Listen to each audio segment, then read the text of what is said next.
carrots. Maglagay tayo ng carrots sa ating hayashi. Ito yung patatas natin.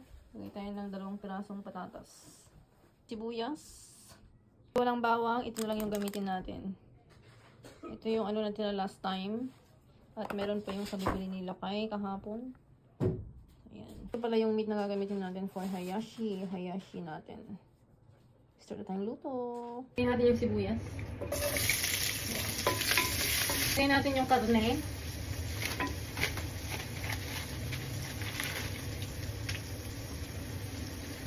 Tingnan natin.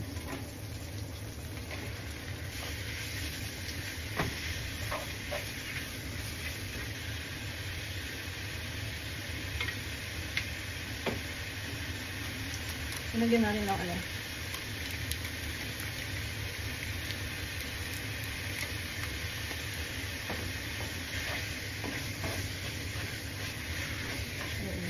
Natin yung carrot and patatas.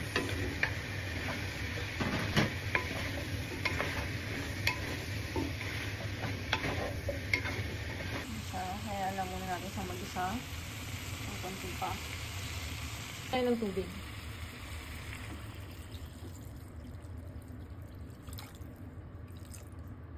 And tapan natin para kaya ano natin siya maluto. At yan nga, dahil nag-boil na yung ating niluluto, ay lagay na natin yung natirang, ay konti lang pala yung natirang ano. Yan. Buksan natin itong bago.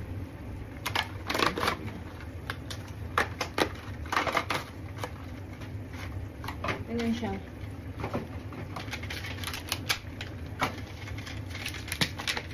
Oh.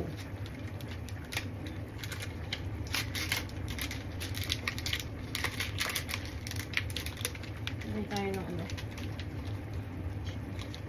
Ito siya mag-boil-boil natin. Nag-boil na siya. Wow! Ay, siya! OMG, yung hayashi natin. Ayan. Ooh! Ooh!